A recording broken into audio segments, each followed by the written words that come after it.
Today, we're diving into some of the most challenging workplaces on the planet. We're talking offshore oil rigs, remote vessels, places where help is hundreds of miles away. We're going to explore a really critical question.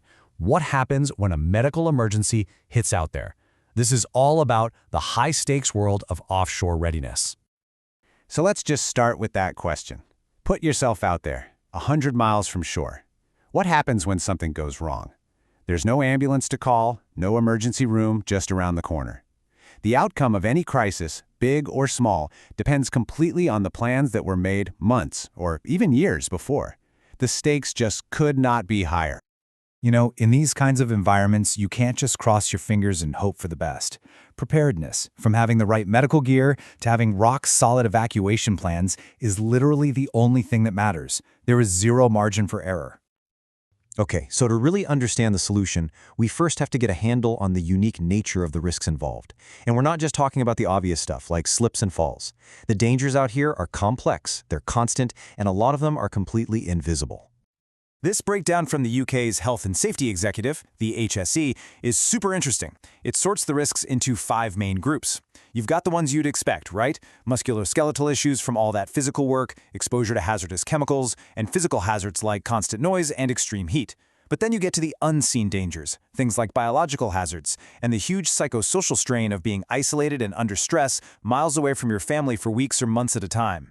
And this is exactly why even a pretty minor incident can spiral out of control so fast. The environment itself is working against you. A sudden storm can ground a rescue chopper for hours. The logistics of trying to coordinate an evacuation from a remote platform, well, it's unbelievably complex and can turn a manageable problem into a full-blown crisis in no time. So, given all these crazy risks, how do companies even begin to prepare? Well, the very first pillar of being ready is building a really powerful financial safety net, and that's where specialized health insurance comes in. Now, this is not your standard health plan, not by a long shot. This kind of offshore insurance is built to cover everything from a multi-million-dollar medical evacuation all the way to long-term care for an occupational disease. For the company, it's a shield against catastrophic financial hits, but it also does something else crucial. It makes sure one incident doesn't grind the entire operation to a halt. And of course, it fulfills their basic legal and ethical duty to take care of their people.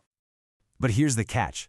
Insurance just pays the bills. It can't administer first aid. It can't coordinate that helicopter rescue. For that, you need the second pillar, the actual, hands-on, on-site lifeline of a medical assistance provider. And this slide just perfectly illustrates the two sides of that coin. Think of it this way. The health insurance is the financial shield. It protects everyone from the economic disaster of an incident. But the medical assistance? That's your on-the-ground emergency crew, the medics on site, the doctors you can get on a video call 24/7, the logistics experts who make the evacuation happen.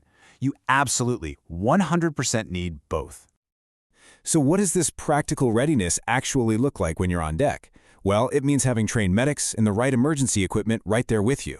It means having a 24/7 telemedicine link to specialists back on shore. It involves having these incredibly detailed evacuation plans, doing regular health screenings to catch problems early, and having clear programs to help workers get back to duty safely after they've been injured. Okay, so if you're the one running one of these high-stakes operations, how do you actually build a system that works when it counts? Well, it really comes down to a clear, 4-step blueprint for creating real, genuine safety. First up, you've got to pinpoint your specific risks. Does your insurance actually cover a complex deep-sea rescue? Second, choose partners who live and breathe this stuff. You want experts in maritime logistics, not just general healthcare. Third, and this is huge, you have to integrate everything. Medical readiness can't just be its own separate thing. It has to be woven into the very fabric of the company's safety culture. And finally, train your people. When an emergency hits, every single person needs to know exactly what to do and who to call without even thinking about it. Now, it's really easy to look at all of this and just see a massive price tag, right?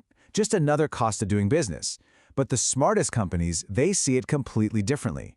They see this as a fundamental driver of their business's value and its resilience. And the payoff is so tangible. A fast, effective medical response that dramatically cuts down on operational downtime. Being proactive about health screenings and proper care, that lowers your long-term liability. But maybe most importantly, when people truly feel that their well-being is a top priority, their morale and their loyalty go through the roof. It builds an incredible culture of safety and trust. This quote from the source material just says it all, doesn't it? This stuff isn't about ticking a box on a checklist. This is fundamental. It's about managing risk, caring for your workers, building a strong operation, and frankly, about what it means to be a responsible company in a really tough industry. So if there's one single thing to take away from all this, it's this. Real safety in the world's harshest workplaces is a dual system. You have to have that financial shield from specialized insurance, but it has to be combined with the practical, immediate lifeline of on-the-ground medical assistance. One without the other just doesn't work. And that really leaves us with one final thought to chew on. In a world that's defined by risk, is preparing for the worst-case scenario really just another expense on a budget? Or is the ability to protect your people and keep your operations running your single most valuable asset?